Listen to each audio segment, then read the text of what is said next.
한 주간 동안에도 올리 지저스, 오직 예수의 이름으로 선한 싸움을 싸우시고 달려갈 길을 힘써 달리며 여러분의 신앙을 지킨 여러분들을 주님의 이름으로 축복합니다. 지난 한 주간 동안에는 삭개오처럼 오직 예수님을 사모하고 예수님을 즐거워하면서 여러분들의 믿음이 날마다 새로워졌다면, 이번 주에는 환난을 당했기 때문에 하나님의 위로를 받고 타인의 다른 사람을 위로하는 사람이 되고 하나님을 더 의지하시는 여러분들이 다 되시기를 주님의 이름으로 축원합니다. 환난의 짐이 오히려 우리에게 찬송의 이유가 될 수 있습니다. 고난은 유익한 것이기 때문입니다. 시편 119편 71절 보시면 고난당한 것이 따라합시다. 내게 유익이라. 시인이 깨달은 바 고난이 유익이라고 했습니다. 고린도라고 하는 이 도시, 상업으로 번창했던 부유한 도시였습니다. 그런데 바울의 전도를 받은 이 고린도의 교인들, 크리스찬들 대부분 서민들이었습니다. 상대적으로 박탈감, 좌절감을 안고 살던 가난한 사람들이었죠. 그들은 새로운 희망으로 예수님을 선택을 했습니다. 예수 믿고 예수님을 의지하기 시작을 했죠. 그런데 이렇게 박탈감 가운데서 새로운 희망으로 예수님을 믿고 의지했는데, 그런데 그 믿음 때문에 오히려 조롱과 핍박을 받기 시작을 하죠. 가난하게 살면서 신앙의 박해까지 함께 받은 겁니다. 고린도 교회 교인들에게 이런 상황, 이런 처지에 있는 그 환난을 위로하기 위해서 바울이 격려의 편지를 쓴 것이 고린도서입니다. 3절을 다시 보시면 찬송하리로다.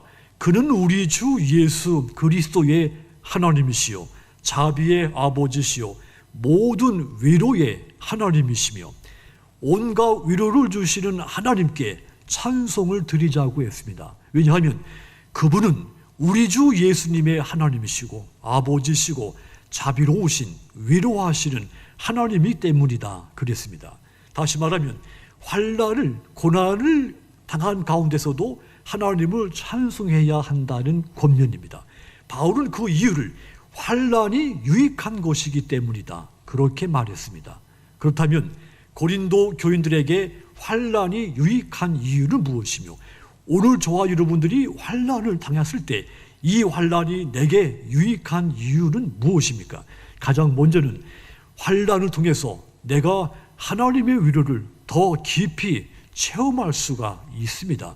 그래서 환난은 내게 유익한 것이 됩니다. 시편 86편 17절 보시면 은총의 표적을 내게 보이소서. 그러면 나를 미워하는 그들이 보고 부끄러워하오리니 여호와여 주는 나를 돕고 따라합시다. 위로하시는 이신이다. 이 시인이 원수들로부터 미움을 받는 가운데서 하나님을 향하여 고백한 겁니다. 하나님은 나를 돕고 위로하시는 분이다. 이렇게 고백을 한 겁니다. 성경은 우리가 예수 믿는다고 해서 자동적으로 환난과 고난, 박해 면제된다고 말한 적이 없습니다. 오히려 반대로 예수님께서는 너희가 이 세상에 살 때 환난을 당한다고 말씀했습니다. 요한복음 16장 33절 보시면 이것을 너희에게 이르는 것은 너희로 내 안에서 평안을 누리게 하려 함이라. 세상에서는 너희가 환난을 당하나 담대해라. 내가 세상을 이기었노라 그랬습니다. 너희가 이 세상에 살 동안은 환난을 당한다고 했습니다. 본문에서도 그리스도인들이 고난당한다고 한 겁니다. 본문에서는 이 고통을 두 개의 단어로 표현을 했습니다. 하나는 환난이라고 표현했고 하나는 고난이라고 표현을 했죠. 환난과 고난 비슷한 단어지만 차이가 있습니다. 환난, 이 헬라어에서 환난이라고 쓸 때는 의외성의 고통을 말합니다. 뜻밖의 고통, 생각하지 못한 고통을 말하죠. 한마디로 위에서 물건이 떨어져서 내 가슴을 짓누를 때 그 고통, 이것은 내가 생각하지 못했던 고통이죠. 이처럼 의외의 사건, 내가 전혀 생각하지 못했던 사건, 사고, 그런 것들을 당해서 고통스러울 때 환난이라고 표현했습니다. 반면에 고난은 내가 충분히 예측할 수 있는 고통입니다. 살다 보면 누구나 예측될 수 있는 고난을 만나기 마련입니다. 부부가 싸움을 자주 합니다. 그러면 이러다가 내가 이혼을 하게 될지도 몰라. 이혼을 하게 되면 부모, 자녀들에게 고통이 될 거야. 이런 고통은 서로 싸움이 잦다 보면서 이혼하게 될 것 같은 또 그런 예측된 결과, 또 그것이 얼마나 고통이 될 것인지 충분히 예측되는 고통입니다. 이런 고통을 고난이라고 표현한 겁니다. 하지만 여러분, 우리가 항상 예측되는 고난만 당하는 것은 아닙니다. 앞에서 말씀드렸듯이 어떤 때는 전혀 예측하지 못한 뜻밖의 환난을 당하기도 하죠. 예수 믿는 사람이라고 해서 예외가 없습니다. 환난, 이 고난 믿는 사람들에게도 똑같이, 불신자들과 똑같이 겪습니다. 그렇지만 믿는 사람이 당하는 이 환난과 고난, 믿지 않는 사람들이 당하는 환난과 고난은 같지 않습니다. 불신자들이 고난과 환난을 당하면 누가 그를 위로해 주겠습니까? 가족이든지 가까운 친척이든지 그동안 의지하고 살았던 지인이든지 이런 사람들이 위로해 줄 겁니다. 하지만 여러분, 인간의 위로는 온전한 위로가 되지 않습니다. 오히려 위로한다는 것이 상처가 되는 일이 더 많습니다. 위로해 주러 갔다가 오히려 싸움을 더 크게 만들어 버리는 일들이 우리 일상에서 얼마나 많습니까? 인간의 위로는 온전한 위로가 되지 못한다는 뜻입니다. 하지만 여러분, 믿는 사람이 환난과 고난을 당하면 하나님이 찾아오십니다. 그때 하나님은 우리의 모든 것을 위로해 줍니다. 온전히 위로받게 해 주십니다. 3절 다시 보시면 모든 환난 중에서 위로하사, 그리고 4절 부분에서 모든 환난 중에 있는 자들을 능히 위로하게 하시는 이 두 말씀을 주목하십시오. 모든 환난, 그러니까 어떠한 고난과 역경이라 할지라도 하나님은 능히 위로하실 수 있는 분이다, 이런 말입니다. 하나님은 우주 만물을 창조하신 전능자십니다. 모든 것을 다 알고 계시는 전지자입니다. 어느 곳에도 존재하시는 무소 부재자이십니다. 이런 하나님께서 내 삶 가운데 개입하신다면 내가 위로받지 못할 일은 없는 겁니다. 우리가 그 하나님을 환난 가운데서 만났을 때 진정으로 온전한 위로를 받게 되는 겁니다. 여러분, 환난이 우리에게 고통스러운 일인 것은 틀림이 없습니다. 하지만 만약 주님께서 내게 다가오시고 나를 위로하신다면 어떤 환난이나 고난도 충분히 견딜만 하지 않겠습니까? 전능하신 하나님, 내가 겪고 있는 모든 고통의 깊이, 그 아픔, 모든 것을 이해하시는 하나님, 그분이 내 곁에 가까이 오신다면 어떤 고난, 환난도 능히 견딜 수 있습니다. 사드락, 메삭, 아벳느고 세 청년이 바벨론의 포로로 끌려갔습니다. 그들은 신앙을 지키기 위해서 풀무불 속에 던지움을 받았습니다. 불이 활활 타고 있는 그 불 속에 던져졌으니 그들이 겪는 이 고난과 환난은 인간의 말로 표현이 불가능한 일입니다. 하지만 여러분, 그들은 그 풀무불 가운데서 견뎌냈습니다. 두려워하지 않고 흔들리지 않고 견뎌냈죠. 왜입니까? 전능하신 하나님, 무소부재하신 그 하나님이 가장 가깝게 그들과 함께 하셨기 때문이죠. 불무불 속에 분명히 3명이 던져졌는데 4명이 그 안에 존재했습니다. 누군가 가장 가까이 그들 곁에 존재하신 것이죠. 하나님이 고난과 환난 가운데 있는 이 다니엘의 3 친구들에게 찾아오셔서 그들에게 온전한 위로자가 되신 겁니다. 이사야서 41장 10절 보시면 두려워하지 말라, 내가 너와 함께함이라, 놀라지 말라, 나는 네 하나님이 됨이라, 내가 너를 굳세게 하리라, 참으로 너를 도와주리라, 참으로 나의 의로운 오른손으로 너를 붙들리라 했습니다. 내가 너와 함께하니니 환난 가운데 두려워하거나 걱정하지 말라고 했습니다. 하나님이 함께 하시기 때문에 어떤 환난도 견딜만 할 수가 있는 겁니다. 예수님은 우리를 위로하시고 우리에게 새 힘을 주시려고 마태복음 11장 28절 말씀, 우리 교회 벽에 새겨져 있는 그 말씀이죠. 수고하고 무거운 짐진 자들아 다 내게로 오라. 내가 너희를 쉬게 하리라. 환난이 밀려와 무거운 짐에 억눌려 있는 사람들에게 내게로 오라고 초청하신 것입니다. 우리를 짓누르고 있는 죄의 짐, 힘든 삶이 주는 이 무거운 짐을 벗겨주시고 참된 쉼을 얻게 해주겠다고 약속을 하신 겁니다. 여러분, 환난은 누구나 다 겪습니다. 때로는 너무 고통스러워서 기도조차 할 수 없을 만큼 힘들 때도 있습니다. 슬픔이 극에 달하고 가슴이 무너져 내릴 때도 있습니다. 혹여 환난의 이 무거운 짐을 지고 힘에 겨워 살고 계십니까? 죄의 짐에 눌려서 허우적거리고 계시지는 않습니까? 그렇다면 나를 초청하신 그 주님 앞에 나오십시오. 그리하면 우리 주님께서 여러분의 모든 짐을 벗겨주시고 여러분을 온전히 위로해 주실 줄 믿습니다. 환난과 고난 누구에게나 찾아온다 했습니다. 믿음으로 신실하게 사는 사람에게도 이 환난과 고난은 찾아옵니다. 하지만 주님의 위로가 있는 곳에는 환난과 고난 중에서도 능히 찬송을 부를 수가 있습니다. 그러므로 예수님 앞에 나를 초청하시는 그 주님 앞에 나오셔서 온전히 위로를 받으시고 그래서 환난과 고난 가운데서도 찬송이 넘치는 여러분의 믿음의 삶이 되시기를 주님의 이름으로 축원합니다. 환난이 내게 유익한 또 한 가지 두 번째 이유도 있습니다. 환난을 통해서 내가 다른 사람을 위로할 수 있는 사람이 되기 때문입니다. 환난을 경험해 봤기 때문에 환난 당하는 사람을 내가 능히 위로해 줄 수가 있습니다. 환난을 당하지 못한 사람은 이런 차원으로 나갈 수가 없는 겁니다. 헨리 나우엔이라고 하는 작가, 본래 이 사람은 카톨릭 사제입니다.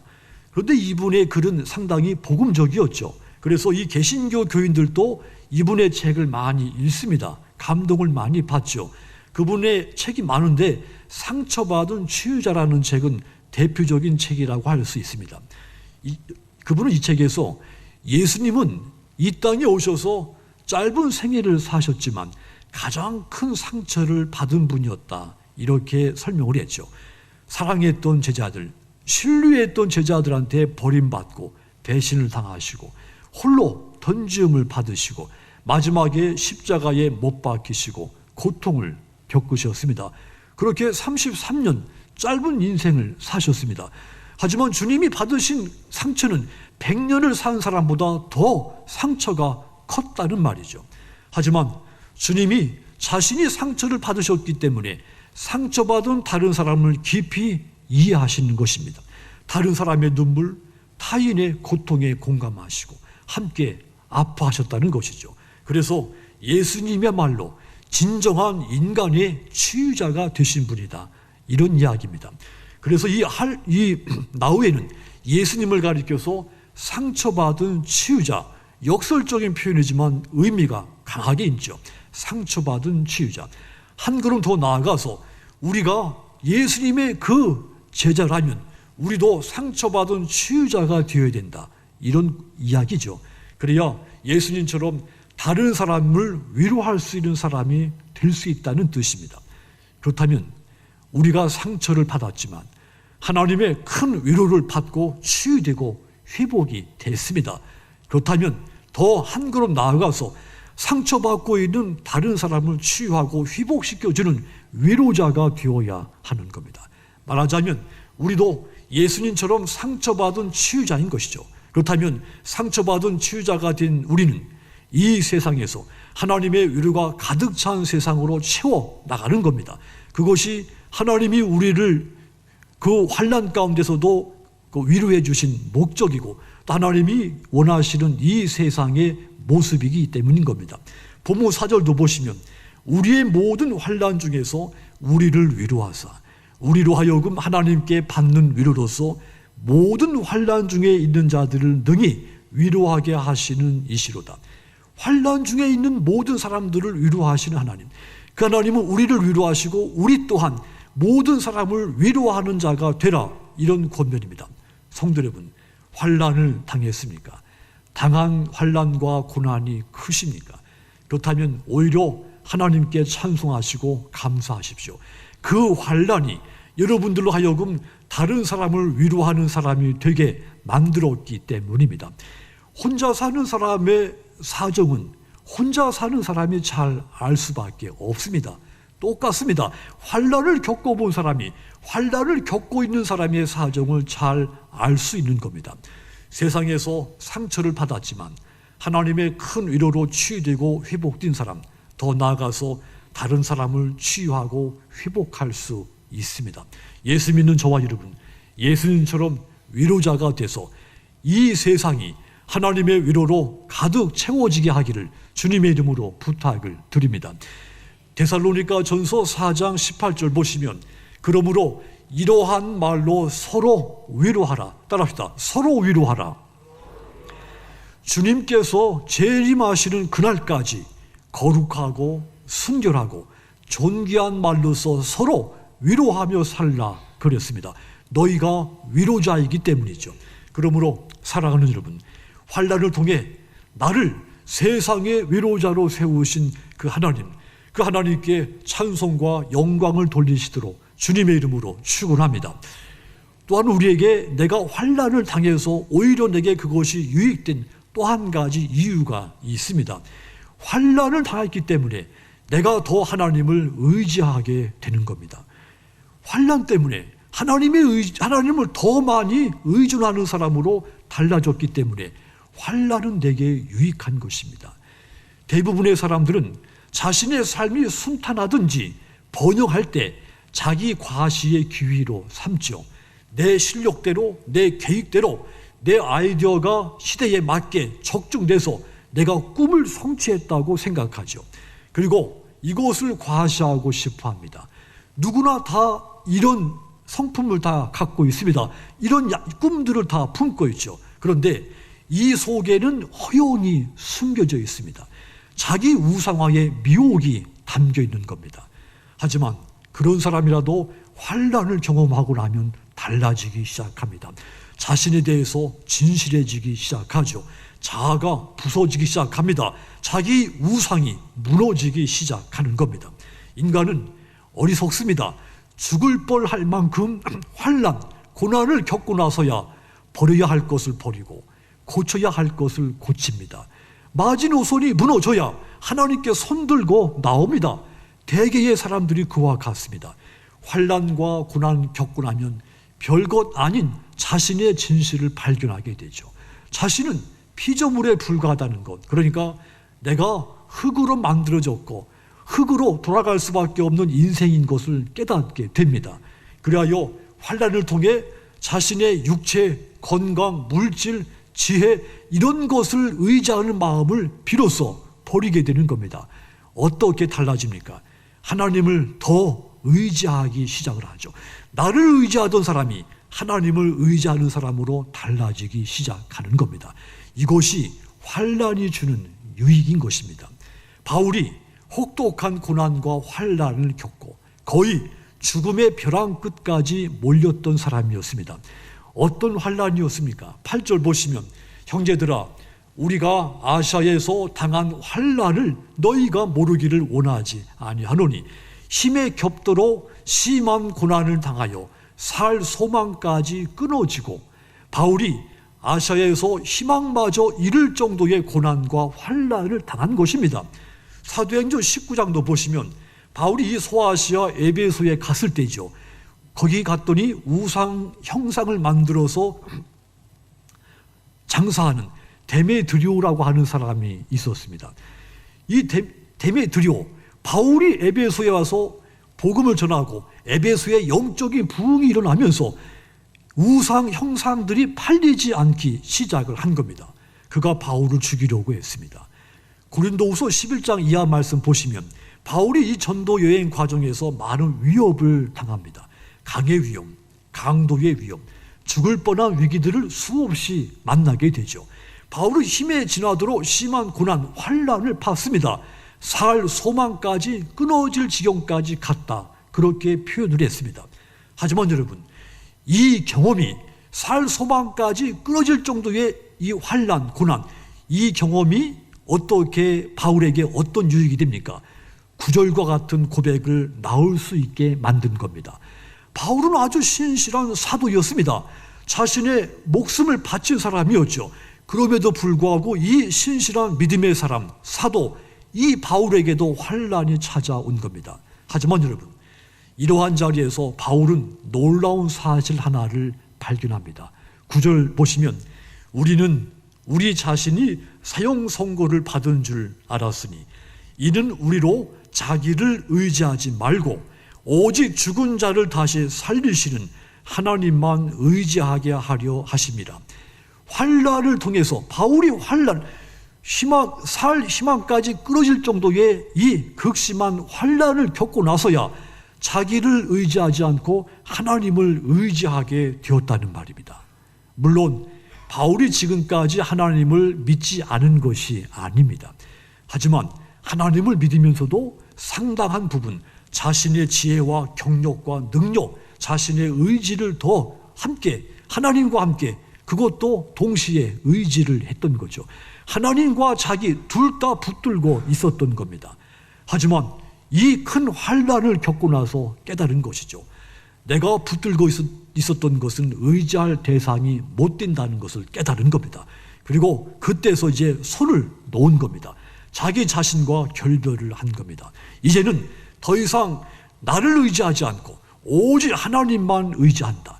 이 중요한 사실을 그가 환난을 겪으면서 깨달은 것이죠. 죽은 자를 다시 살리신 하나님, 죽음을 정복하시고 죽은 자 예수님을 부활시킨 그 하나님만 의지해야 한다는 것을 그가 크게 깨달은 겁니다. 바울은 이제 그 하나님의 나의 신앙의 전부, 나의 의지의 전부인 것을 깨닫고 바울이 이 하나님을 위해서 목숨을 바칩니다. 바울이 환난과 고난을 겪고 나서 이 소중한 것을 깨닫게 된 것이죠. 여러분, 그렇습니다. 환난과 고난은 우리를 낮아지게 만듭니다. 환난은 우리의 나약함을 깨닫게 해서 하나님을 찾고 의지하게 만드는 겁니다. 우리가 하나님을 의지하면 하나님은 우리를 건져내십니다. 고린도후서 1장 10절 보시면 그가 이같이 큰 사망에서 우리를 건지셨고 또 건지실 것이며 이후에도 건지시기를 그에게 바라노라. 바울은 과거에도 현재에도 또 앞으로 살게 될 미래에도 환난에서 건지실 하나님을 바라보게 된 것이죠. 환난을 통해서 이 사실을 그가 깨달은 것이죠. 그래서 바울이 겪은 그 환난은 오히려 바울에게 큰 유익이 된 겁니다.